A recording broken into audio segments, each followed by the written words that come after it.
Hola, ¿qué tal? Bienvenidos a la grabación de la sexta edición del cuarto semestre del seminario multidisciplinario sobre Video Game Studies. Mi nombre es Antonio Domínguez, soy el coordinador de este proyecto. En esta ocasión, Fernando Zarco presenta el texto Avatares, Subjetividades y Mundos Virtuales, un texto de la doctora Siobhan Guerrero McManus. En esta ocasión, la doctora McManus se pregunta cuál es la relación en torno a los jugadores, sus avatares y la performación de nuevas subjetividades a partir de la relación entre estos dos dentro de los mundos virtuales. Sin más por el momento, los dejo con la grabación de esta interesante sesión. Buenos días, mi nombre es Fernando Zarco y les voy a compartir pues mi interpretación personal de este artículo que se llama Avatares, Subjetividades, Mundos Virtuales de Guerrero McManus. Es una eh, filósofa trans, bueno, aunque en el artículo creo que lo firma como Fabrizio, pero supongo que después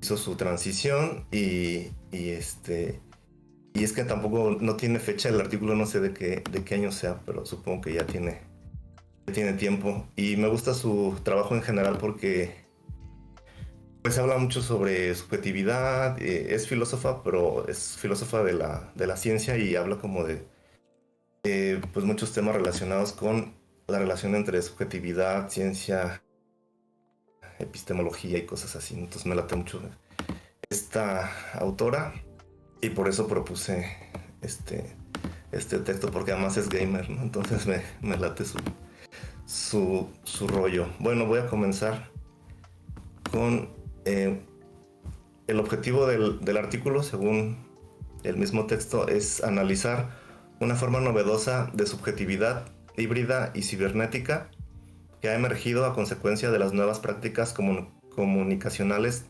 mediadas por una realidad virtual. Tomé algunos extractos del artículo para sintetizarlo, obviamente por los que me parecieron más significativos, pero bueno, más adelante nos podrán compartir su interpretación o las partes que más les llamaron la atención. Pero bueno, este es el objetivo del artículo, ¿no? Analizar estas subjetividades que surgen bueno, emergentemente cuando interactuamos con la realidad virtual.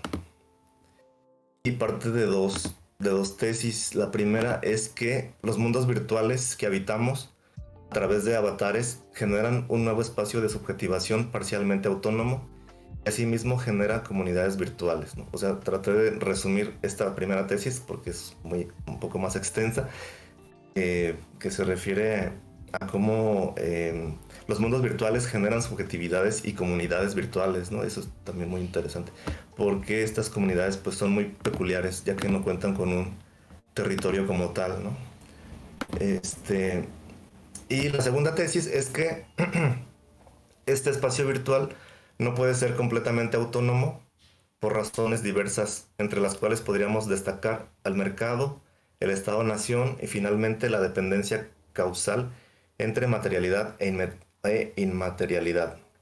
Bueno, es algo que ya habíamos comentado en otras sesiones del seminario, que estas subjetividades que emergen en los espacios virtuales tienen límites, ¿no? Tienen ciertos límites, están constreñidas por ciertos factores que pueden ser tanto internos como externos, ¿no? De los mismos dispositivos, como en este caso, pues ella menciona eh, pues el mercado global al que están sujetos todas estas tecnologías, ¿no? El Estado-nación que los regula y la dependencia entre lo material y lo inmaterial. Entonces, a partir de estas dos tesis, pues es que hace su análisis.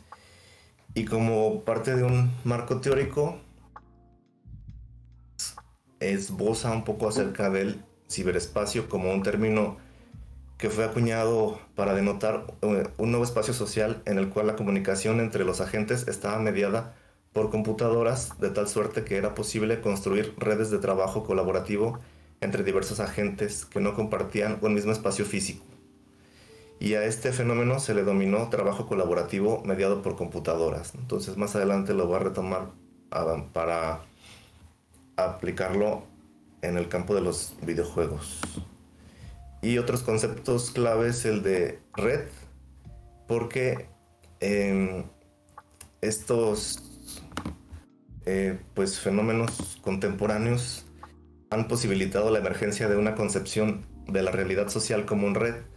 Ha requerido una revisión importante de los modelos comunicacionales clásicos y ha permitido tanto la creación de nuevas identidades como la flexibilización de las antiguas, ¿no? Esto es algo que han posibilitado las tecnologías virtuales.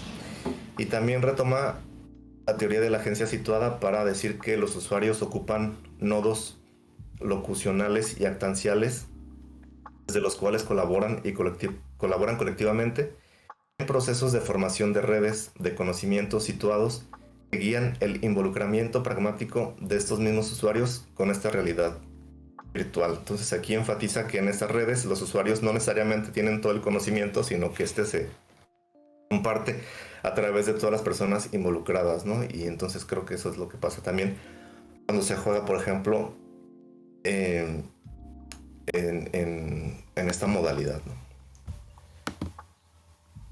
Y ya entrando en materia de los videojuegos, pues habla de los juegos de rol masivos en línea multijugador, también conocidos como MMOs por sus siglas en inglés, que son un espacio virtual con peculiaridades en lo que respecta a la relación entre la gente y el avatar en el nivel micro y en lo que respecta a la configuración de nuevas identidades globalizadas y mediadas por el internet en lo que respecta a lo macro, ¿no? Entonces tienen todas las características que mencionaba anteriormente en el marco teórico, como espacios virtuales, ¿no? De interacción en donde hay una relación muy estrecha entre el jugador, el avatar, y a nivel pues más general entre las identidades mediadas por el internet.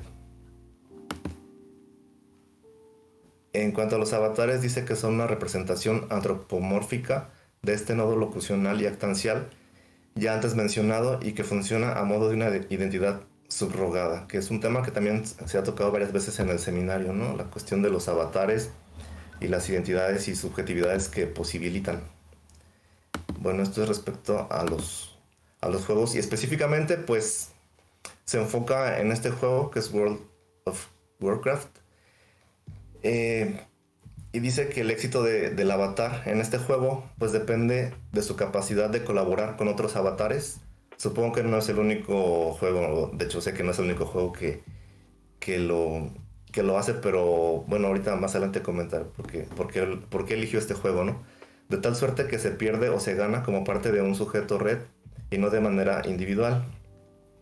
Para esto no es necesario conocer al otro detrás del avatar, sino únicamente actuar de manera situada, asumiendo que su mera presencia en el juego y su involucramiento pragmático en el mismo son suficientes razones para considerarlo confiable de tal manera que una acción conjunta pueda llevarse a cabo, ¿no? Entonces en este juego pues hay que interactuar con otros jugadores y como suele pasar a veces ni siquiera sabemos quiénes son los otros jugadores realmente, pero sí interactuamos con ellos a través de los avatares y ahí pues se generan pues muchas dinámicas, ¿no? Que es las que va a comentar más adelante.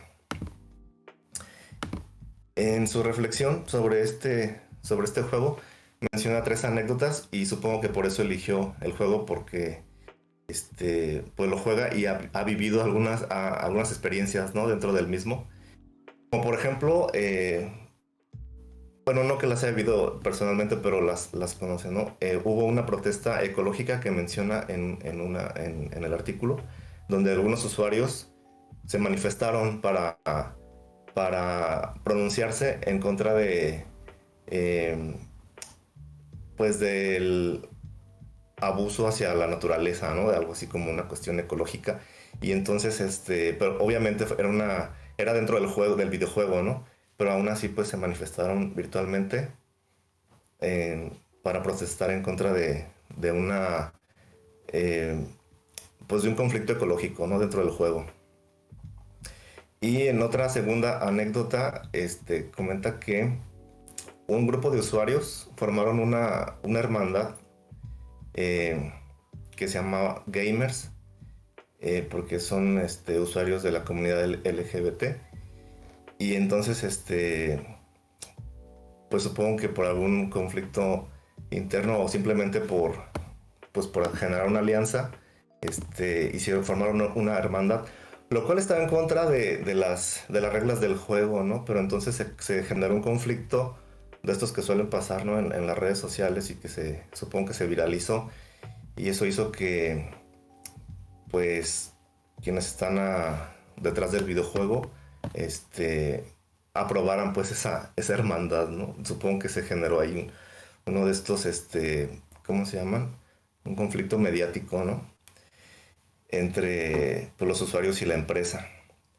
Y por último, hace referencia al BlizzCon, que es como un encuentro de usuarios de este juego que se hace en California, Estados Unidos, en donde pues se reúnen para, pues así como en el, ¿cómo le llaman? Comic Con, algo así. Pues son usuarios de este juego que a veces incluso se visten como sus avatares, ¿no? Entonces ahí es algo muy interesante como de lo virtual pues pasan a lo presencial, ¿no? Para interactuar de esta otra manera. Entonces, a partir de estas tres anécdotas, sobre todo las dos primeras, hace una reflexión sobre desde algunos conceptos teóricos, como el de aparato ideológico del Estado, ¿no? Que es un concepto de Althusser, y dice que este aparato funciona a modo de extensión del Estado sin ser parte de este. Por ejemplo, los medios masivos de comunicación serían una instancia de este tipo de aparatos cuyo cometido es propagar una ideología afín a los intereses de las clases dominantes al interior de la sociedad civil como un todo. Entonces dice que los medios de comunicación, y que ella pues lo aplica al caso de los videojuegos, pueden funcionar a modo de aparatos ideológicos del Estado. Y para eso retoma a Stuart Hall para hablar acerca de la ideología, porque tampoco es tan simple. Lo que pasa es que como comenté hace rato, estoy simplificando demasiado también para hacerlo más fluido la exposición, pero y también porque tiendo mucho a sintetizar las ideas, ¿no? Pero esto es mucho más complejo, porque si no luego parece como que los humanos somos simplemente títeres del sistema, y no es así tan simple, ¿no? Sino que la ideología de las clases dominantes no puede presentarse a sí misma como atendiendo plenamente a sus propios intereses, sino que debe complementar los procesos de coerción propios de las relaciones de producción con procesos de cooptación, en los cuales la ideología dominante aparece como benéfica para todos los actores sociales, sin importar su posición al interior de las clases sociales. Entonces, la ideología sería esa manera de presentar dominante como si fuera normal o natural para todos y todas las personas. Entonces así es como supongo que se naturalizan muchas violencias estructurales o muchas injusticias, ¿no? Y que nos parece como pues normal o natural, ¿no? Porque es parte de la ideología dominante y no lo vemos como algo históricamente quizá construido, ¿no? Sino que decimos, pues así es la vida y ya. Por ejemplo, no sé, los pobres son pobres porque quieren, o cosas así, ¿no? Que solemos escuchar de repente. Y y en cuanto a la industria del entretenimiento y con base en las reflexiones anteriores, dice que podemos concebirla como un aparato ideológico del Estado porque por su carácter lúdico y no estatal, es capaz de transmitir normas y valores sin que esto nos aparezca como una acción comunicativa explícitamente ideológica, ¿no? Entonces, asumimos estas normas y estos valores sociales que son parte de la ideología y dentro de los medios de comunicación, en este caso de los videojuegos, pues son transmitidas, ¿no? Son vividas, son experimentadas, son reproducidas.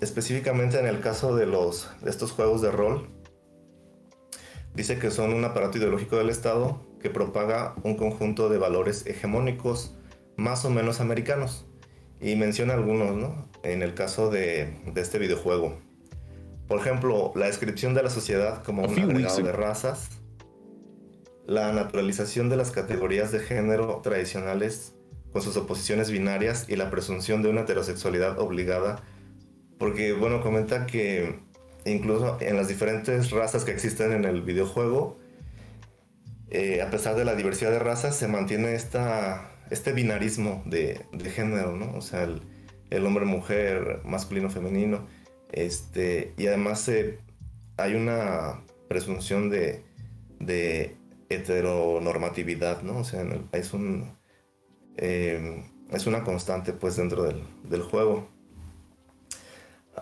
Otro aspecto es que hay una descripción del mercado en tanto institución total que lo presenta como atemporal y pancultural, ajeno a cualquier desarrollo histórico, ¿no? O sea, dentro del mismo juego hay instituciones, que en este caso sería el mercado, que funge como una institución total porque se asume como que así ha sido siempre, y además que globaliza pues todo el universo, ¿no? Todo el universo social donde se realizan las acciones, las interacciones. Y también que una situación semejante la encontramos con el Estado, ya que de nuevo toda raza y cultura está gobernada por instituciones idénticas al Estado moderno, ¿no? Entonces hay una reproducción también ahí como del Estado pues moderno, como que es omnipresente, ¿no? Que también está en todas las razas del videojuego. Además se promueve una visión individualista y liberal de la sociedad, en la cual cada individuo rige su propio devenir mediante una autogestión cuyo único límite es la voluntad del sujeto, ¿no? Que es pues también una visión del ser humano muy individualista, muy afina al modelo pues neoliberal, ¿no? Norteamericano. Y por último dice que hay un fenómeno que constituye a los jugadores como un sector del mercado altamente moldeado por una cultura del consumo, ¿no? Entonces, bueno, quienes lo hayan jugado ya nos podrán decir si realmente esto ocurre de esa manera o si tiene alguna otra perspectiva, ¿no? Esta es la perspectiva del artículo acerca de este juego. Hay algunas constricciones en esta reflexión que hace acerca de la relación entre lo real y lo virtual, porque dice que esta relación es parcialmente simétrica, ¿no? Ya que hay algunas constricciones como el mercado, como ya comentaba, la misma tecnología que hemos comentado en otras sesiones del seminario, como las mismas condiciones de posibilidad de el hardware, el software, pues tienen sus propias constricciones también, ¿no? Y estas dimensiones a la vez permiten que los juegos de rol sean tanto un aparato ideológico del Estado como un espacio de subjetivación capaz de subvertir su propia lógica, ¿no? O sea, hay también formas de resistencia dentro de los videojuegos, como la primera anécdota que comentaba sobre una protesta que hicieron algunos usuarios, ¿no? Y que creo que no es un caso aislado, sino que de repente pasa, ¿no? Este tipo de manifestaciones sociales dentro de los videojuegos. Entonces, no es así como un aparato ideológico total, ¿no? Que, bueno, creo que de hecho ninguno lo es, que nos envuelva plenamente, ¿no? Y que nos determine o así, sino que claro que hay espacios de libertad y en donde los usuarios pues también toman sus propias decisiones, ¿no? Y sobre todo de manera colectiva, que es lo que posibilitan estas tecnologías. Y también me pareció interesante la reflexión que hace acerca del cuerpo, porque dice que funge ya como un avatar, ¿no? O sea, nuestro cuerpo es un avatar en el mundo real, y de que el avatar se represente como un cuerpo que se tiene y que se mira desde fuera, pero que se controla desde dentro. Es lo que al final explica por qué se fusionan parcialmente el yo del sujeto jugador con el yo del sujeto avatar, de tal suerte que los valores del segundo pueden estructurar las acciones del primero, incluso poniendo en entredicho la lógica que sostiene a este avatar, ¿no? Entonces esta relación que hace entre el cuerpo y el avatar como una especie de analogía, ¿no? Y que se fusionan en el momento del juego con las constricciones que ya mencionaba, pero que ahí emergen pues ciertas objetividades, ¿no? Que también es algo que hemos comentado muchas veces, ¿no? Como a veces incluso hay usuarios que, no sé, que juegan con la identidad, ¿no? Dentro del juego, con el avatar, o gente que, no sé, que participa en aplicaciones como Second Life y cambia de sexo o de género, ¿no? Entonces todo eso es posible gracias a estas tecnologías. Y bueno, por último, concluye. Concluye varias cosas, pero a mí me pareció interesante que los mundos virtuales revelan la preexistencia de procesos muy semejantes que estructuran, a modo de ejemplo, la relación que de hecho tenemos con nuestro propio cuerpo y nuestra realidad circundante. Bueno, me pareció relevante porque creo que las tecnologías posibilitan ciertos procesos que de hecho ya pasaban, pero quizá de otra manera, ¿no? Como esta relación que tenemos con el cuerpo y que quizá ya está tan naturalizada, el cuerpo está tan politizado, históricamente, pues sujeto a políticas que cada vez son más, no sé cómo decirlo, invasivas, ¿no? O insidiosas dentro de lo más personal o de lo más íntimo que es nuestro cuerpo. Y lo mismo pasa con el avatar, ¿no? Pero bueno, como decía, tampoco es para ponernos pesimistas, sino que también eso posibilita que podamos hacer acciones pues que desafían, ¿no? esas estructuras, esas normas, develando las políticas que atraviesan al cuerpo, ¿no? Eso es algo que trabajan mucho pues las feministas, los artistas del performance, ¿no? Todo este rollo del cuerpo, los movimientos sociales del género, de la diversidad sexual, de la racialización, ¿no? Todo lo que tiene que ver con el cuerpo, incluso los usuarios de drogas también es un movimiento social que ha emergido en los últimos años, que también están buscando la libertad sobre su propio cuerpo, su derecho a decidir sobre su propio cuerpo, ¿no? Eso me pareció muy interesante, ¿no? Y cómo también pasa en los videojuegos, y cómo sobre todo estas tecnologías posibilitan reflexiones que quizá ya habíamos naturalizado, ¿no? Que no hacíamos respecto a nuestro propio cuerpo como lo hacemos respecto a los avatares, porque ya lo tenemos bien naturalizado, ¿no?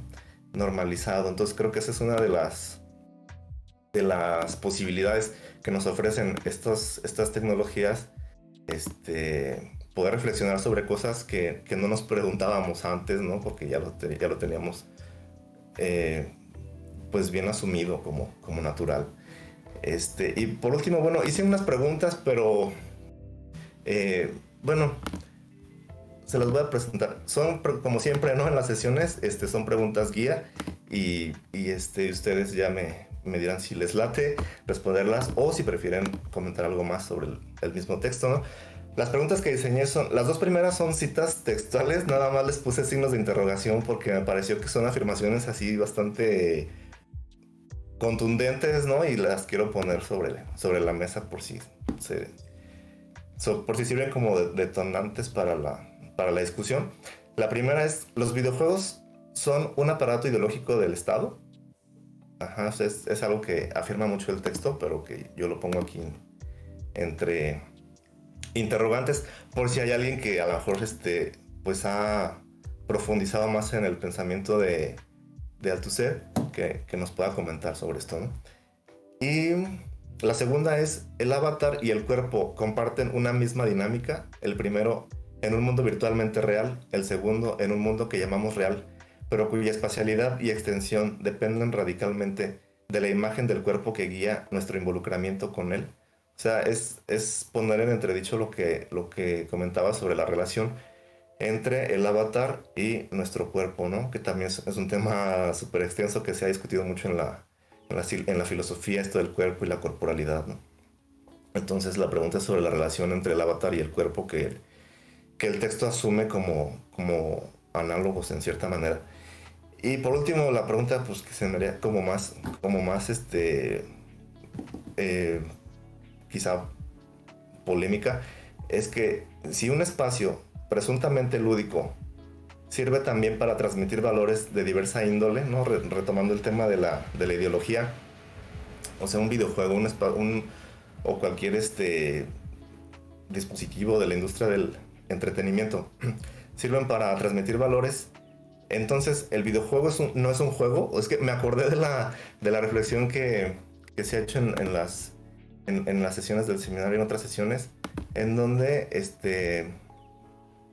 asumimos que si el juego tiene otras funciones, deja de ser un juego, ¿no? Como que si el juego es educativo, perdón, o sirve para enseñar algo, o para capacitar, o para lo que sea, entonces perdería su perspectiva principalmente lúdica, ¿no?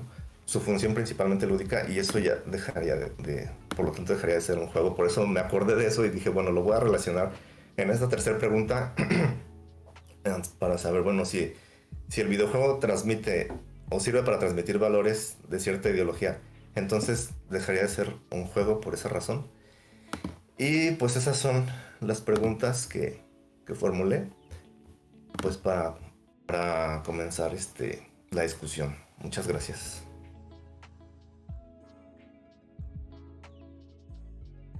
Muchas gracias, Fer, por tu presentación. Estaba viéndole aquí unas cositas, transcribiendo principalmente tus preguntas, tus interesantes preguntas, por cierto. Que esa última es todo un tema y es la que yo personalmente quisiera que discutiésemos, pero evidentemente no voy a tomar la palabra desde el principio, sino que primero voy a leerles las preguntas tal y como Fer las redactó, repetirlas simplemente, y posteriormente les doy la palabra. Fer plantea 3 preguntas. La primera es, ¿los videojuegos son un aparato ideológico del Estado? Tema que se trata en el texto, y por el cual se argumenta que sí. La segunda es, ¿el avatar y el cuerpo comparten una misma dinámica? Primero en el mundo virtualmente real y el segundo en un mundo que llamamos real, pero cuya espacialidad y extensión dependen radicalmente de la imagen del cuerpo que guía nuestro involucramiento con él. Y la tercera, que como les menciono es una en la que tengo particular interés, es si un espacio presuntamente lúdico sirve también para transmitir valores de diversa índole, entonces el videojuego no es un videojuego, no es un juego, no es una actividad solamente lúdica. Habiendo leído estas preguntas, ¿a alguien le gustaría ofrecer una respuesta al respecto? Ah, sí, la primera, porque es muy práctica y he hablado de esto antes. ¿Podrías subirle un poco a tu micrófono, Samio? Sí, perdón, ¿está mejor? A ver, otro poco. Eh, ¿Ya? Sí, muy bien, Ok. gracias. Am, bueno, me mencionó que es una pregunta fáctica, es una pregunta de hecho, y ya hemos hablado de esto antes. En el caso particular de World of Warcraft, sabemos que Blizzard hizo World of Warcraft, empezó como un juego masivo en el 2004. A finales de 2004 se fusionó con Activision en 2008, o sea, como 3 años después. Eh, y sabemos que Call of Duty, juegos similares, son literalmente encargos, parte del complejo industrial norteamericano. Entonces hay una conexión directa de complejo industrial militar norteamericano, Activision, World of Warcraft, por lo menos desde 2008. Entonces, si tú ya estás tomando direcciones de ese complejo militar industrial para Call of Duty, eso ya permea el tono de tu compañía. O sea, Blizzard, y lo hemos visto a través de sus pésimas prácticas, rompeuniones, el acoso a sus trabajadores, las amenazas de muerte que los ejecutivos le han dado a sus trabajadores. Es una compañía profundamente ideologizada por una de las versiones más asquerosas y fascistas del capitalismo. No es espurio para nada decir que ese tono permea toda la compañía y todos sus productos.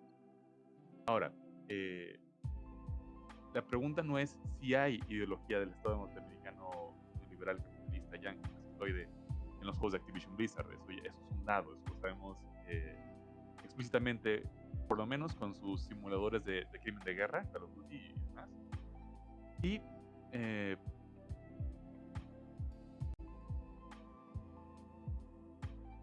en el caso de World of Warcraft, pues podemos por lo menos argumentar que en un principio las mecánicas de mercado y el esencialismo en los cuerpos, tú eres hombre, tú eres mujer, tú eres alianza, tú eres horda, y así sucesivamente. En el mejor de los casos son unos supuestos implícitos para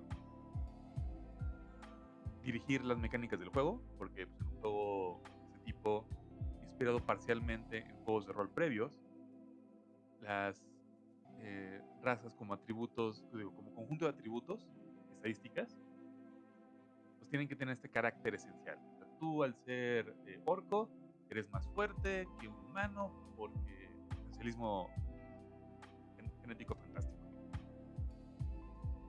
Pero hasta ahí. Luego ya cuando pones una economía de mercado financiero encima de esa capa de fantasía medieval, ya estás deslizando tu ideología. Estás imponiendo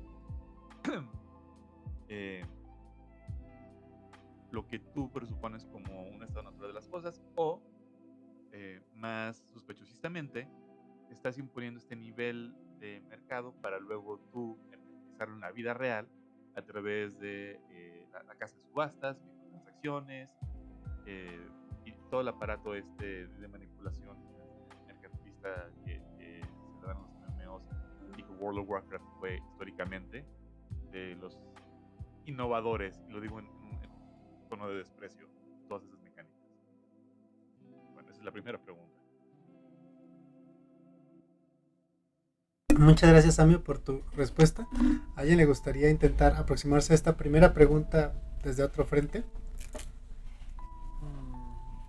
Me gustaría como tratar una ligera alternativa a esa perspectiva, porque pues, como comenta el compañero, previo al merger Activision Blizzard, fueron aproximadamente 3-4 años en el que el juego existió de manera independiente, podría decirse, más los tiempos de desarrollo que de un MMO pues son un poco más extensos, pongamos 4-8 años que existió, como por decirlo, fuera de esta dinámica que es el compañero. Pero a mí lo que más me llama es el periodo de tiempo de esto. Esto fue a inicios de los 2000, hace 20 años. Entonces yo quería aproximar esta idea como tal vez no como el juego, no como un aparato ideológico del Estado, sino de la cultura y época en la que se desarrolló. Aquí mi perspectiva, aunque estamos hablando bueno, el artículo se centra mucho en World of Warcraft y pues, MMOs adyacentes comparación. A mí lo que me viene a la mente mucho en este tema es, por ejemplo, el ejemplo de VRChat, que pues es un proyecto mucho más reciente que tiene también características, si bien no comparte mecánicas tales como un RPG, tiene pues estos sistemas de comunicación y de avatares que siento que es el foco del texto. Y en estos pues al menos en cuestiones de género y de raza, estas limitantes no existen, en parte porque pues no están limitados a las mecánicas preexistentes de los RPGs, porque es un tipo de juego distinto. Pero pues algo que me viene mucho a la mente es el ejemplo de que uno de los avatares por default en VRChat es una botella. Es un avatar que no cuenta como con estas limitantes de género, que es como lo que me viene mucho a la mente. Entonces, partiendo de esto, tal vez podríamos considerar que el juego no tiene estas características de que tienen una ideología pues que pues tiene el Estado de cierta manera, sino que son más representantes de la cultura en la que se desarrollan, porque en estos 20 años pues ha habido un cambio significativo en cómo se interpreta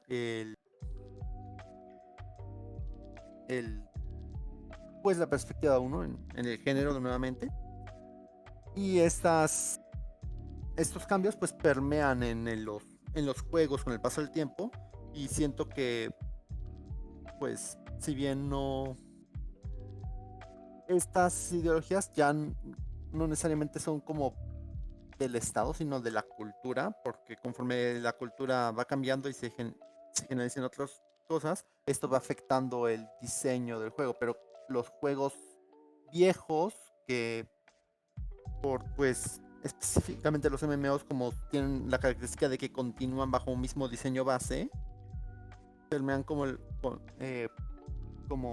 propagan la cultura de hace 20 años, de cierta manera, ¿no? Siento yo. Entonces. Muchas gracias, Ei, por tu intervención, que planteaste una cuestión con esta diferenciación entre la cultura y la ideología como del Estado, la que se intenta propagar o difundir o cimentar o replicar, cualquier verbo que queramos, que creo que es toda una discusión en sí misma. Francamente, a mí me interesaría plantearla, pero antes de hacerlo, le doy la palabra a Gibran, que es un nuevo integrante de nuestro seminario y que vi que activó el micrófono hace un momento. Mucho gusto. Creo que las tres preguntas están relacionadas. La verdad, cuando uno habla de si los juegos al momento de que enseñan un aprendizaje dejan de ser juegos, a mí me parece que nos deberíamos de preguntar primero qué tipo de aprendizaje, porque cuando vamos a los fundamentos teóricos de qué es lo que define un juego, hay una cuestión bien rara de que nadie lo sabe definir del todo, pero lo que sí es que todo juego tiene una didáctica. ¿Y a qué me refiero con didáctica? Todo juego tiene un tutorial, todo juego tiene reglas, todo juego tiene estructuras, todo juego tiene elementos que para poderlo jugarlo hay que seguirlos, y por lo tanto todo juego en consecuencia tiene un aprendizaje. Ahora, el aprendizaje va en función de la dinámica o en función de algún conocimiento académico. Creo que ahí es cuando deberíamos de preguntarnos si pierde la totalidad del juego, porque entonces se convertiría en un trabajo, ¿no?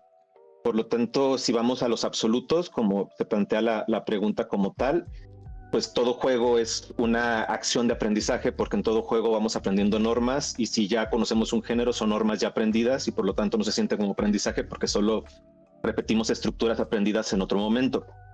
Y esto me parece que va muy de la mano con las otras dos preguntas, porque en la primera pregunta, que es si todo juego es un mecanismo ideológico, hay quienes afirman que sí.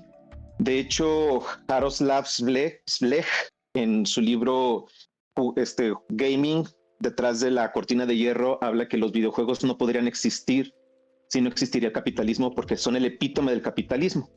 Por lo tanto, los videojuegos son un hijo, pues el hijo ideal del capitalismo, y por lo tanto fuera del juego no puede haber una visión ideológica que no sea capitalista, y en consecuencia pues generan estructuras. Esto hace resonancia con las cuestiones del cuerpo, de la realidad y del aprendizaje, porque los videojuegos, si nos vamos otra vez a las definiciones, hablan que son simulaciones, hablan que son reflejos de la realidad, como ya dijeron, de Activision Blizzard, y por lo tanto toman los elementos ideológicos de una forma tal cual de calca de lo que está pasando en el colectivo y en la vida cotidiana, y en consecuencia pues replican la carga ideológica.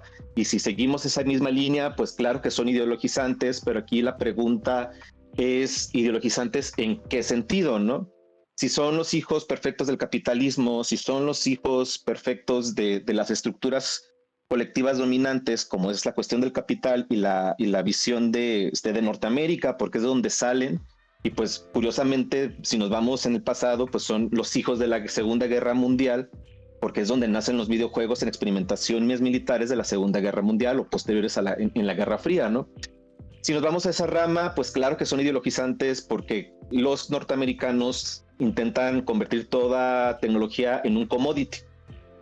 Y en consecuencia creo que para desabsolutizar esas preguntas, más bien es qué ideologías se ven reflejadas en estos nuevos ambientes de videojuegos que estamos aprendiendo, y por lo tanto pues vamos expresando nuestra corporalidad y nuestro espacio ideológico en relación a nuestro cuerpo, porque también se han visto estas nuevas tendencias de la ontología de los objetos, en donde pues claro hay que pensar más allá del humano. Y es lo que me parece bien curioso, porque es ahí donde ponemos las cuestiones de pues que una botella sea un avatar, que una piedra, y que incluso ya se ve en Call of Duty cuando se juega el multiplayer, para esconderte te conviertes en objetos, o sea, no te pones un camuflaje, sino haces un acto de mimesis con un objeto como tal, y creo que ahí también habla de cómo las expresividades corporales y demás pues empiezan a dialogar con estas cuestiones ideológicas, porque pues si nos vamos como a los planteamientos ontológicos, pues qué es un objeto en sí mismo, ¿no? ¿Qué es el ser? Y por lo tanto, en función de qué generamos estas representaciones. Digo, no doy ejemplos como de lo cotidiano, porque creo que pues ya dieron demasiados como para seguir ahondando en lo mismo, pero creo que ahí Activision Blizzard tiene muchísimos reflejos de estas tres cuestiones. Muchas gracias, Gibran, por tu intervención, en la cual se tocan bastantes puntos que es fascinante, ¿no? ¿A alguien le gustaría ofrecer alguna respuesta a alguna de las tres preguntas? Porque ya estamos atendiendo las tres en relación. Sobre alguna nueva objeción a alguno de los compañeros. Le doy la palabra a Sammy. Una nota rápida. No todo objeto con el que el jugador interactúa con un espacio de juego se le llama avatar. O sea, cuando tú juegas Mario no es tu avatar. Avatar responde a un tipo particular de objeto privilegiado de juego. O sea, o cosa con la que te enfrentas en el campo de juego. Por lo menos en los RPGs, responde a los personajes que tú construyes. O sea, bueno, por lo menos en el contexto. O sea, porque Avatar también se le ha llamado. Bueno, creo que también esto yo lo he mencionado, pero históricamente Avatar, como término para el objeto que el jugador ocupa dentro del espacio de juego, viene de Ultima. Juegos de Ultima de Richard Garriott de hace como 40 años ya, creo. Y en esos juegos, literalmente, el avatar eras tú. Dentro de la ficción del juego, tú eras invocado a este reino. Y el avatar era... bueno, primero se llamaba avatar porque tú eres el salvador de ese reino. Como esta figura de la mitología hindú. Esa es la palabra originalmente. Y tú eras, dentro de la ficción del juego, esa cosa. Había una conexión directa entre tú como ser humano de carne y hueso y ese objeto privilegiado con el cual te desenvolves en el mundo. Entonces, cuando tú te vistes como una botella o similar, eso es como forzar un poco el término. Sobre todo para los fines del texto, donde tiene que haber un proceso de identificación con esta figura privilegiada de participación con el espacio de juego. Todo. Sí, justo al respecto de esta cuestión del avatar, yo estoy completamente de acuerdo con Samio. Lo que sucede es que en el videojuego, o no sé si en el videojuego, pero sí en el lenguaje de los videojugadores, avatar es un concepto muy que tiene al menos dos grandes significados. El primero es el que dice Samio, pero el cual aboga la idea de una suerte de identificación que, en lo que a mí respecta, tiene que ser el resultado de una suerte de personalización. Un Sims que se parece a ti es tu avatar, pero un Sims que quiera parecerse a Buzz Lightyear no es tu avatar. Hay una relación ahí de mímesis respecto a la realidad corporal que tenemos, que creo que es casi una condición necesaria de la avatarización de un personaje privilegiado, como le llamaba Sammy. Y la segunda sería precisamente esta de avatar es el personaje que controlas, pero pues, eso es muy cuestionable. Y al respecto a la palabra de avatar, algo que me gustaría compartirles es que me gusta mucho relacionar la cuestión de avatar pero a nivel etimológico. La idea de que viene de, me parece, el sánscrito, que da a entender la idea de que es un descenso desde lo supraterrenal a lo terrenal, del cielo a la tierra.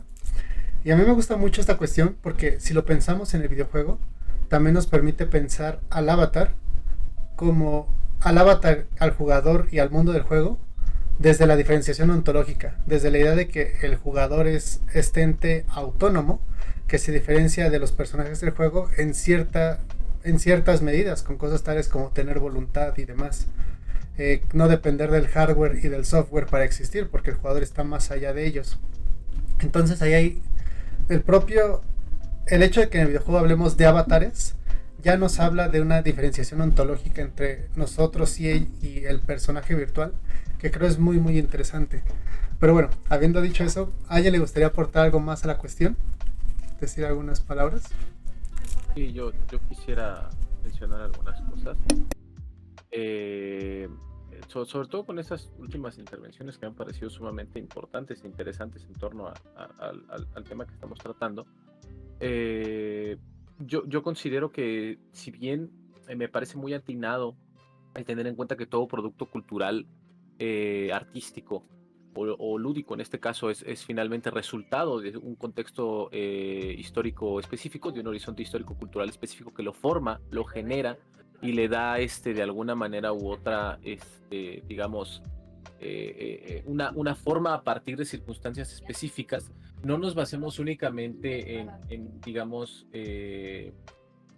la cuestión que tiene que ver con un aparato ideológico de Estado, vaya referente al poder político, que si bien lo atraviesa, pero también lo que se está mencionando ahorita, que es la cuestión del capital. Estos productos están finalmente siendo desarrollados por empresas o corporaciones que últimamente ya tienen un poder que si no es igual, sino que a mi parecer rebasa incluso al poder del Estado, de las instituciones políticas, como instituciones que finalmente dictan el consumo en una época en donde los individuos se definen por su consumo, que creo que es algo que también se termina, ¿cómo se dice? Se termina revisando o analizando en el texto de cómo finalmente todos estos son objetos de consumo. Y si bien estos avatares y estos objetos identifican a los seres humanos, y pueden trasladar ahí su identidad o su cuerpo, también están identificándose como individuos que consumen, como consumidores. Y eso también atraviesa su identidad y la manera en que se relacionan con estos productos mercantiles. Entonces, de alguna forma u otra, estos aparatos ideológicos de Estado son aparatos ideológicos tanto de las cuestiones transmitidas por el capital y del consumo, ¿sí? Como cuestiones que podrían ver con ideologías o cuestiones culturales de los, por ejemplo, como estaba mencionando, Estados Unidos. Sin embargo, también me parece importante resaltar que hoy en día Estados Unidos no es el único que produce videojuegos. O sea, estamos viendo visiones tanto de corporaciones como de distintos países. Japón produce videojuegos, en México se han producido videojuegos, en muchos lugares se han producido videojuegos, y finalmente en ellos se ven vertidos las situaciones culturales que vive cada estudio y también cómo viven el consumo en cada lugar. Como por ejemplo ahorita tenemos títulos recientes como, bueno, a ver si no lo pronuncio horrible, pero es me parece que es Tichia o algo así, es TCHIA, que es un juego que básicamente está inspirado en una zona del mundo que es Nueva Caledonia, donde se está intentando de alguna u otra forma representar, o ellos intentaron dar voz a su cultura y a las personas que tienen en su lado, ¿no? Entonces, si bien el videojuego viene atravesado por estas circunstancias de poder, y evidentemente hay una cuestión de aparato ideológico de Estado y de consumo dentro del capital por estos poderes como las supercorporaciones, como Microsoft, etcétera, también es un espacio donde otro tipo de hoy en día, otro tipo de culturas y sociedades han podido permear o representar su cultura a través del gameplay o de las cuestiones del videojuego mismo. Entonces, esto me lleva a lo siguiente y a la última cuestión, que es la última pregunta. Yo considero que, a pesar de que el videojuego y digamos cualquier otro medio cultural tiene la capacidad de transmitir un mensaje y de ser construido por un contexto histórico-cultural específico y una sociedad de la cual proviene, esto no quiere decir que se deje de jugar. O sea, finalmente los videojuegos surgen y son una respuesta a momentos específicos de la historia y de contextos sociales, pero no por ello dejamos de jugar. Están compenetrados, están interrelacionados. Es una relación, a mi ver, bilateral entre las circunstancias sociales, culturales o políticas de un momento y la manera en que jugamos. Finalmente, por ejemplo, estos juegos o los jueguitos que muchos teníamos de niños, o juegos de juguetes, por ejemplo, que había de soldados, o cuestiones que tienen que ver con armas o todo ese tipo de cosas, tienen que ver con una relación de estos juegos o juguetes bélicos, tienen que ver con cuestiones que se están viviendo en momentos históricos y con respuestas a este tipo de cuestiones políticas, pero finalmente los niños están jugando al fin y al cabo. Sin embargo, ese juego tiene un origen en estas cuestiones sociales y políticas, pero no deja de ser un juego para ellos, porque hay ciertas normas, hay una cuestión también de reglas, de condiciones de victoria, etcétera, etcétera, etcétera, etcétera, que pueden relacionarse con cómo se manejan los juegos. Sin embargo, eso no quiere decir que no tengan un origen en ese tipo de cuestiones. Entonces, yo considero que el videojuego y el aparato ideológico de Estado, y también la cuestión del consumo, están compenetrados en una relación bilateral, una relación, si quieren verlo, simbiótica, una simbiosis entre cada uno de estos elementos, y que no por ello se deja de jugar, simplemente que este juego se origina de alguna forma y nos habla de una sociedad y de su cultura sin despegarse de lo lúdico de alguna forma u otra cuando están jugando.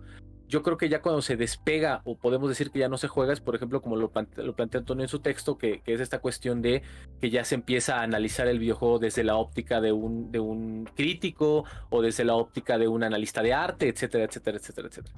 Pero mientras en las cuestiones se está jugando, me parece que no hay una separación de estas cuestiones, están finalmente muy, muy compenetradas unas con otras.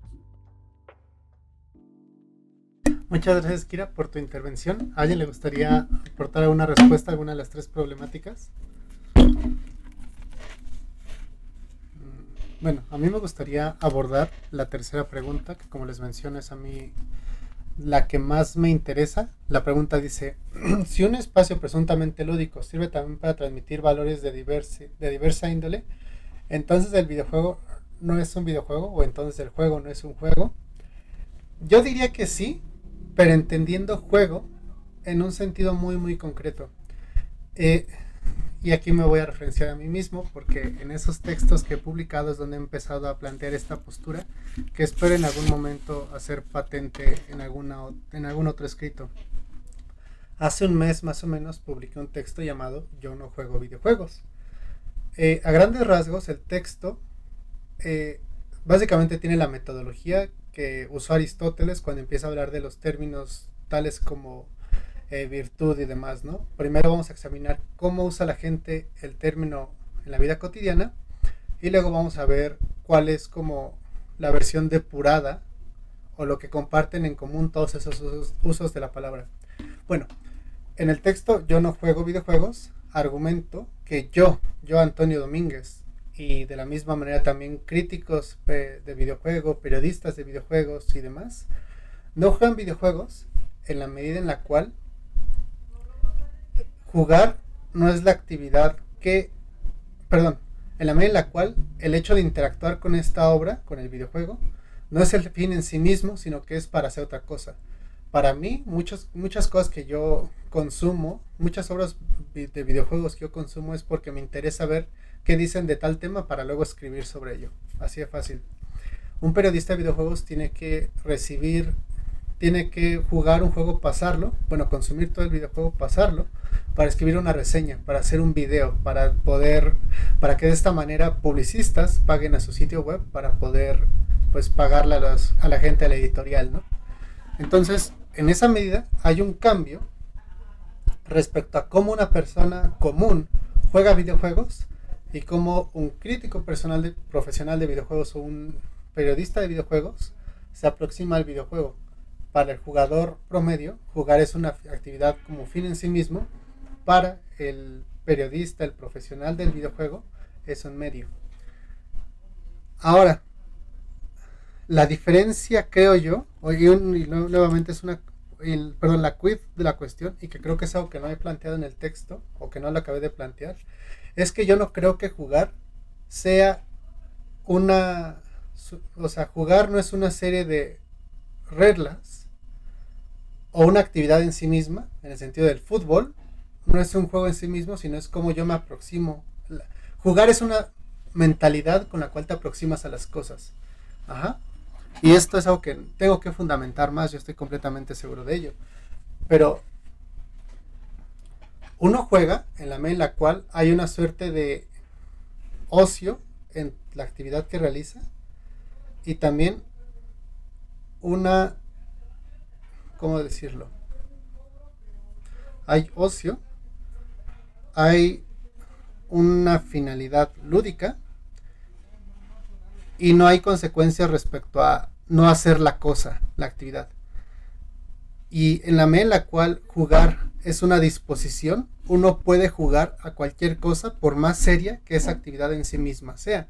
Por ejemplo, esta expresión me gusta mucho: cuando hay un grupo de personas trabajando y una de ellas no está haciendo lo que le corresponde o lo hace mal, algo que se le dice es: deja de estar jugando. O sea, concebimos en el lenguaje cotidiano que jugar es una actitud hacia la actividad. En esa medida, yo diría que si un juego tiene la intención de, por ejemplo,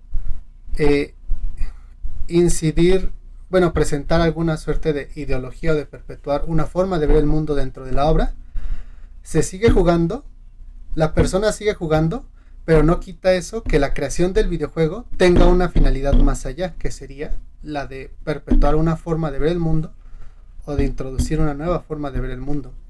Entonces, la actividad de jugar, en la medida en la cual quien la hace es el consumidor, sigue siendo jugar, siempre y cuando tenga la disposición adecuada. Pero el hecho de que la obra en sí misma pueda tener una idea, una ideología, una forma de concebir el mundo, es algo que escapa al jugador, en la medida en la cual él no es el que la plasma en el videojuego, pero sí es el que la practica. Uno puede aprender cosas jugando, en especial ideologías y formas de ver el mundo, pero hay muchos matices que hay que hacer a la hora de empezar a distribuir como responsabilidad, no sé si es la palabra adecuada, pero responsabilidad voy a decir, respecto a quién hace qué o qué cosa no hace. Pero bueno, habiendo dado esa larga respuesta, no sé si a alguien le gustaría compartir alguna otra respuesta o argumentar en contra de esta o cualquier otra cosa. Si se me permite a mí, claro. Adelante, JJ. Me gustaría ayudarte un poquito más con esto porque dijiste algo importante y es que entre medida que vemos reglas y todo eso, también hay algo muy importante. No se deja, para mi punto de vista, claro, voy a remarcar esto, no se deja de ser un videojuego o como tal, porque ya que aunque lo juegues y todo, como muy interesante tu artículo, por cierto, lo leí, me gustó. Hay ciertas cosas que se deben remarcar. Aunque aprendas o te transmita valores del mismo videojuego, eso también depende mucho del aprendizaje vicario que se lleva. De que tú ves la acción y dices, oh, pues, estoy viendo que al protagonista, en este caso, pongamos de ejemplo The Legend of Zelda, que es un claro ejemplo de que si haces algo bueno, te repercute en cosas buenas.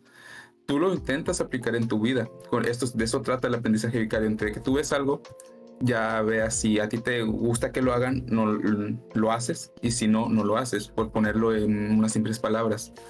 Entonces, para mí, como tal, yo no siento que deje entonces el videojuego de ser un juego, no más por transmitir valores, que al final varios lo han transmitido, y principalmente a niños chiquitos que les han cambiado el pensamiento gracias al aprendizaje vicario.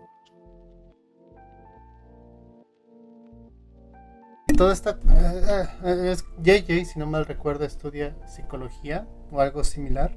Entonces, sí. Todas estas cuestiones, precisamente hace poco me empecé a relacionar con una psicóloga social y wow, tienen ideas muy muy interesantes desde marcos conceptuales que me encantaría poder estudiar, pero no hay tiempo. Pero bueno, ¿a alguien le gustaría decir algo más al respecto de estos temas? A ver, le doy la palabra a Samio. No es una cosa rápida. El pedo de que esto sea ideológico es que siempre estamos atravesados por una ideología. Eso, bueno, dificulta un poco tu argumento, porque hay juegos donde la ideología es explícita, o sea, están diseñados para fomentar una ideología de manera explícita y abierta. De nuevo, Call of Duty, que le atribuye la masacre de la carretera de la muerte a Rusia cuando sabemos que fue Estados Unidos el que perpetró esa masacre. Es un intento abierto de ideologizar. Y está el problema más general de ideología, es que todos estamos ideologizados y estamos constantemente reproduciendo la ideología, aunque no nos demos cuenta. Entonces, no hay videojuegos sin ideología. Y de alguna manera siempre estamos educando, muy entrecomillados educando, no lo hacemos a propósito, nuestra visión del mundo ideologizada a través de lo que hacemos.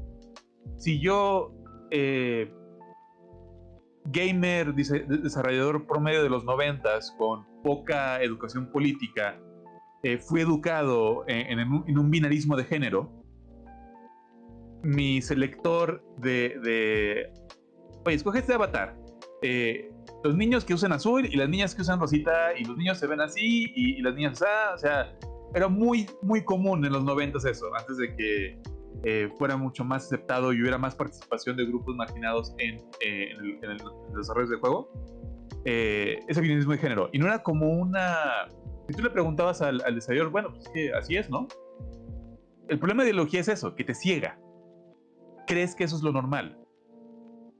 Entonces, eso dificulta tu argumento porque es un elemento ineludible de toda participación, no solo de videojuegos, sino cultural. Voy a pensar más este argumento. Todavía es algo que sigo refinando, pero tal vez sea como el texto de Yo no juego videojuegos, que voy a estar 3 meses diciéndoles que lo voy a escribir y hasta que un día me decido a hacerlo de verdad. Pero bueno, ¿a alguien le gustaría decir algo más al respecto de estas cuestiones? Adelante, Kira. Sí, de hecho, precisamente vuelvo a hacer énfasis en esta cuestión también del consumo. O sea, finalmente, yo estoy de acuerdo con Sam en el sentido de que estamos atravesados por tanto la ideología como la política en todo sentido. Y obviamente nuestra experiencia, bueno, ahí está la cuestión que es ya de mi percepción de cómo yo percibo las cosas, que hay una cuestión de vivencial, de la experiencia del mundo, que eso también de alguna u otra forma delimita la manera en que vamos a actuar o a crear cosas y presentarlas frente a los otros. Pero también, repito, la lógica de consumo me parece muy importante tenerla en cuenta, porque también los videojuegos reproducen de alguna forma u otra el discurso o las miras que se quiera tener en ese momento en la industria mercantil que son los videojuegos. Finalmente, la manera en que están constituidos muchos juegos de mundo abierto hoy en día, o incluso MMOs, es a partir de una lógica de consumo y de lo que se está vendiendo.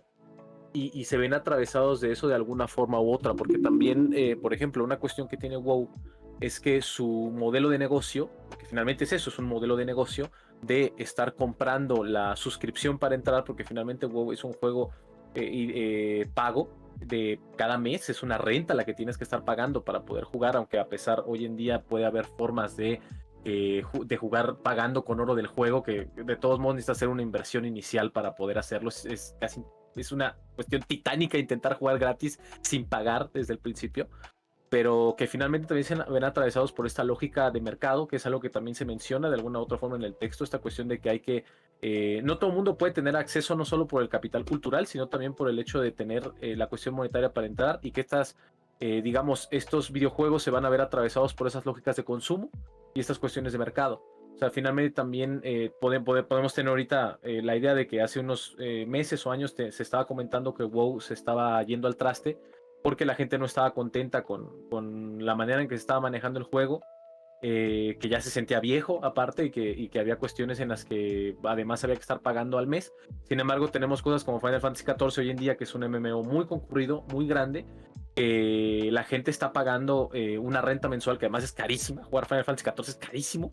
Y sin embargo, los jugadores están ahí y están respondiendo a una lógica de mercado que finalmente está funcionando, a diferencia de WoW, por otro tipo de factores que tienen que ver con cómo está hecho el mundo abierto, cómo se ha manejado en la industria la cuestión de las relaciones o los digamos, reglas y normas de juego dentro de estos MMOs, y que finalmente responden a una lógica de mercado que está siendo vista o visibilizada por los jugadores y consumida por ellos, ¿no?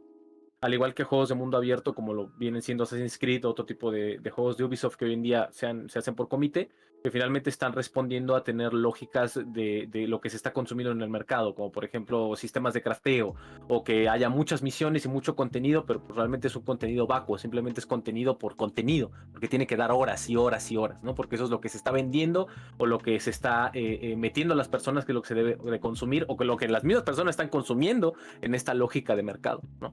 Entonces creo que es importante tener eso en cuenta, que todo el tiempo esto está siendo atravesado tanto por la ideología, como la cultura, como la política, como por el consumo mismo. Y no por eso dejamos de jugar. Simplemente que estamos jugando atravesados por todo esto, y debemos de, por lo tanto, analizarlo, repito, como una cuestión interconectada, no solo por la suma de sus partes, sino cómo actúan esa suma de sus partes en un conjunto, como un sistema. Y yo creo que eso es lo más importante. Entonces, de ahí que finalmente yo pienso que no se deja de jugar.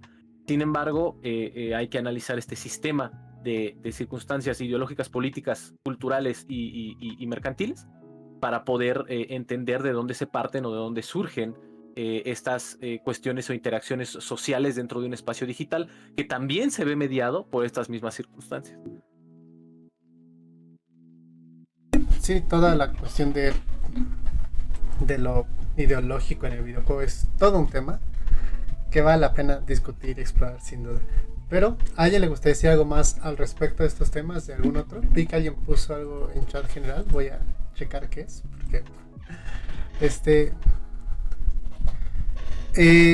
no lo sé, Alirtifice, verás, bueno, para que sepan de una vez, para la siguiente semana, la siguiente sesión, perdón, la idea era que Caro presentase, pero por cuestiones personales me dijo que ya no va a poder, entonces voy a buscar qué vamos a presentar ese día o quién va a presentar.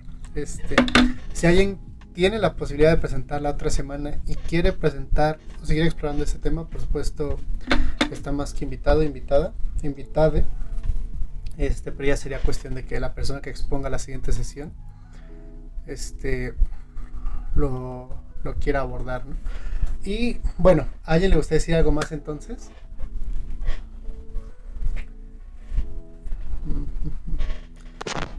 Ok, si nadie tiene algo más, solo quiero comentar algo. Hay un cómic muy gracioso, aunque no es gracioso a propósito, que un hiperevangélico, hiperfundamentalista que se llama Jack Chick hizo en los 80s. Voy a poner la captura de pantalla en el chat de la presentación. Es como un intento de prevenir a los adolescentes de que no jueguen Calabozos y Dragones porque es satánico.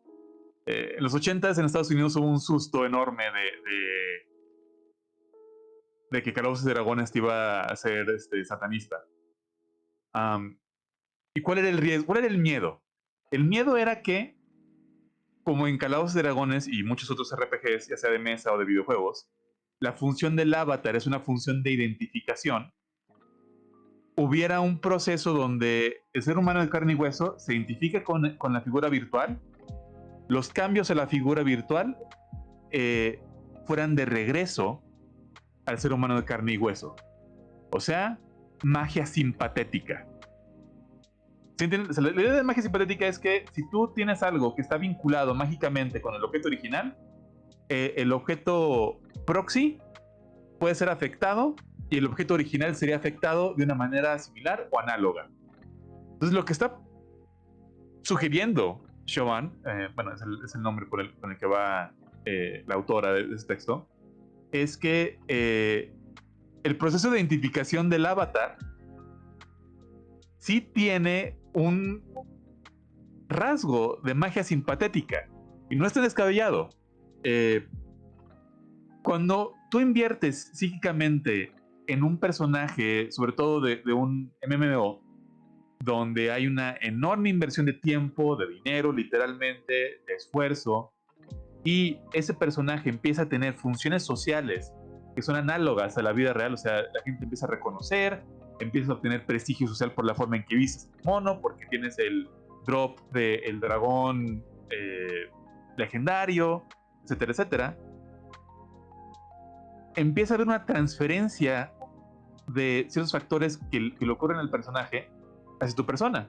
Y no es... World of Warcraft no es el único, lo he visto en juegos de rol de mesa. Yo he jugado juegos de rol de mesa bueno, desde el 2008, como 15 años. Entonces una de las experiencias más curiosas es que o la gente empieza a descubrir facetas de ellos mismos que no podían hacer, que solo la máscara del personaje les permite expresar en un entorno que es sano y no se siente hostil, o empieza a haber una imitación del personaje. O sea, todo el punto de la identificación con el avatar, y por eso el avatar no es otro punto de por qué creo que el avatar no es cualquier personaje de videojuego, es ese proceso de circular, o sea, que va en una dirección y de regreso, de identificación. Entonces, yo por más que juegue Mario, no voy a creer que soy italiano. A menos que de veras ya haya un desajuste psicológico considerable.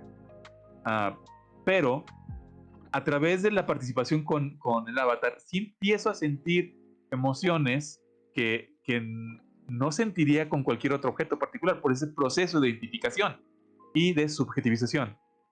Es todo lo que quiero decir, que la subjetivización es un proceso particular y que puede llegar a grados de generar emociones tremendamente tristes. He visto gente que llora por la muerte de un personaje en un mod. No solo de mod. Mods como los antecesores de los MMOs, que son por puro texto, pues. Y en ciertos mods la muerte es permanente. O sea, si tu personaje muere, se borra su archivo de personaje. Entonces eso le da como un nivel de subjetivización todavía más fuerte y emocionalmente cargado.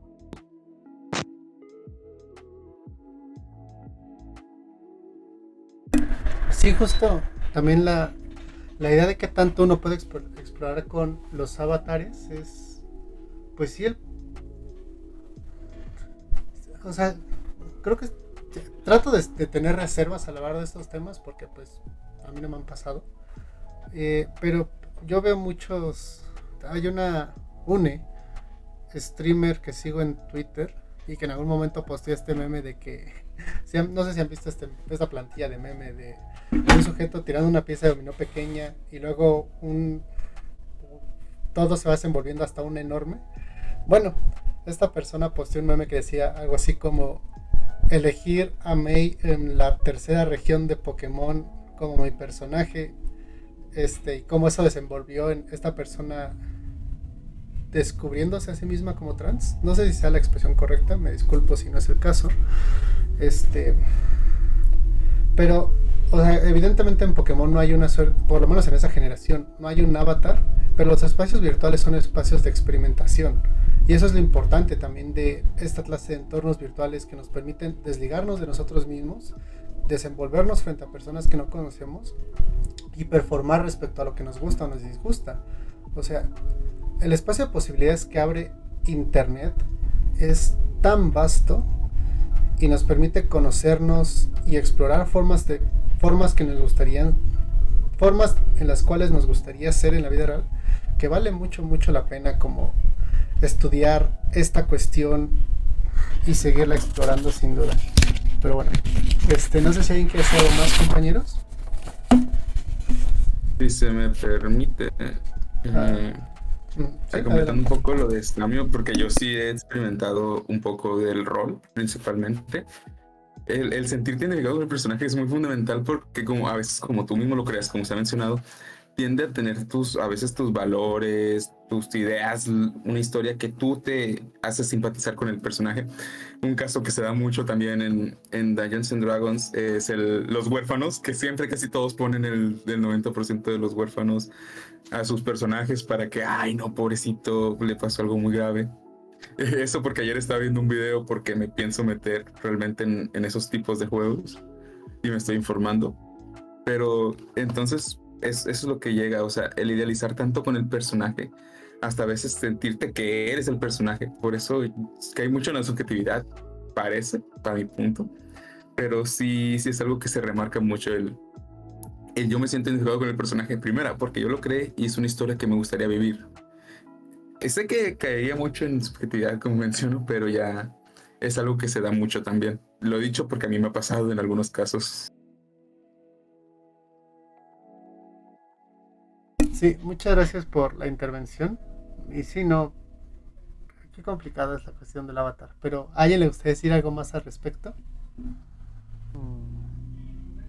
Me gustaría hablar pues, de un comentario que acabas de hacer para retomar una idea que no comenté hace ratos, pero de que tú desde el inicio de la sesión, bueno, durante la sesión, que es la idea del juego como performance. Y pues ya regresando de nuevo al tema de la sesión, el avatar como performance, porque pues retomando también la idea de la segunda pregunta, que el juego, el avatar pues, el jugador en el juego es una representación, por decirlo de una manera, de la persona, así como el cuerpo en el mundo real es como una externalización del interior. Lo estoy como diciendo medio mal, pero al punto al que quiero llegar es, al igual que en el mundo real, nosotros cuando utilizamos un avatar en un juego de interacción multijugador, estamos escogiendo representar ciertas partes de nosotros mismos por encima de otras, ¿no? Pero lo que nos permite este medio por sobre el mundo real es que normalmente este tipo de interacciones toman lugar en espacios de expresión corporal mucho más amplios de los que nos ofrece el mundo real, ¿no? Desde el simple hecho de que permite escoger el género o raza del juego, ya le está permitiendo al jugador una personalización de su representación en el mundo virtual que va mucho más allá de la representación que tiene su ser en el mundo real. Entonces esto le permite al jugador externalizar ciertos aspectos de su personalidad que tal vez no tiene la oportunidad de explorar o externalizar en el mundo real. Y entonces se me hace muy fascinante porque es... si lo pensamos como un performance, el jugador está escogiendo representar esta parte de sí mismo, ¿no? Pero esto es en caso de que el jugador decida representarse a sí mismo, porque en casos en los juegos donde hay un enfoque más fuerte de roleplay o en las interacciones donde el jugador decide participar en un modo más de roleplay en el sentido de que está representando un personaje, entre comillas, este personaje sigue siendo una externalización de ciertas ideologías o pensamientos que tiene esa persona. Entonces, y partiendo de todo esto, en estos casos, por un lado, el roleplay externaliza lo que piensa una persona, pero este roleplay, este personaje, no existe de cierta manera fuera de ese mundo virtual o de esa representación en específico. Pero sigue siendo una reflexión sigue siendo una interacción que tiene esta persona y que informa pues cómo otras personas responden al jugador. Entonces aquí viene como a todo lo que quiero ir con esto. Cuando hablamos de Avatar, como el hecho de que tenga que representar, bueno, o sea, de que el avatar el término de avatar lo podemos definir como que tiene que existir por fuera del juego porque es una representación del jugador dentro del juego. Siento que hay una línea mucho más difusa entre lo que es pues el avatar como simplemente el personaje que el jugador controla, a avatar como una representación del jugador en el espacio virtual. No es una delimitación muy firme, porque existe todo este rango de que desde el punto de que, por ejemplo, eres Mario en el juego, por ejemplo, eres Link en el juego, pero puedes ponerle tu nombre o el nombre que tú especifiques y ya le estás asignando una personalización. Y yendo más allá a estos casos de roleplay, hasta el punto en el que el avatar te representa a ti en el mundo virtual. Entonces siento que es una idea muy interesante explorar como este espectro de representación del jugador en el mundo virtual, como algo que no es fijo o delimitado por términos específicos, sino que es mucho más amplio. Ya en algún momento hablamos de los avatares aquí, hace un semestre, tal vez semestre y medio. Y a mí me gusta mucho recordar la exposición que hubo en el CENART y en el Centro Cultural España sobre videojuegos, precisamente. En general, es aquella exposición que de hecho la curó una autora que ya leímos aquí llamada Eurídice Cabañas, que es española. La mayoría de la exposición se me hace como muy sencilla, pero hubo una parte en la cual exploraron la cuestión de los avatares y a mí me gustó particularmente la sección porque me puso a pensar en torno a esto, ¿no? A cómo la avataridad es cualidad exclusiva del videojuego y no compartida por ninguna otra arte, Las artes, el resto de artes tienen cosas como la identificación, pero ellos no tienen avatares, porque simplemente sus cualidades ontológicas formales de esas artes no se los permiten. No, bueno, el punto es, recuerdo mucho aquella exposición por este chico. Yo ignoro su historia completamente, ¿no? Pero en este punto de la exposición ponen la fotografía de la persona y al lado su avatar. Yo no sé la historia del chico, pero el chavo estaba en silla de ruedas y por su complexión física sabías que, no, bueno, podías intuir, ¿no? Que hay una cuestión de, no sé si llamarlo malformación o desarrollo no adecuado de sus extremidades. No, no quiero ser grosero, simplemente no sé qué términos ocupar aquí.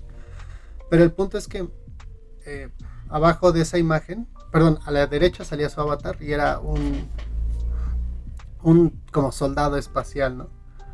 Y él ponía algo así como, bueno, en la vida real estoy atado a esta silla y no puedo hacer tales y cuales cosas, pero cuando hablo con mis amigos mientras juego videojuegos, no soy yo, sino soy este vaquero espacial que va con sus camaradas explorando el cosmos. Y creo que es muy bello. O sea, no, o sea, simplemente terminé conmovido con aquella imagen de la exposición e hizo que valiera la pena toda la exposición. Porque sí, o sea, si voy a defender el videojuego por algo, lo voy a defender por lo que lo hace único. Y lo quiero defender por esta clase de cuestiones y creo que es importantísimo tenerlas en cuenta, aunque lo cierto es que tal vez explorar cómo la gente se involucra con sus avatares está bastante fuera de mi área de expertise, comillas grandes. Habiendo yo estudiado filosofía, pues no tengo elementos para analizarlo desde perspectivas como psicológicas o incluso recabar datos estadísticos, aunque me encantaría. Pero bueno, ¿a ella le gustaría decir algo más, compañeros, en esta sesión?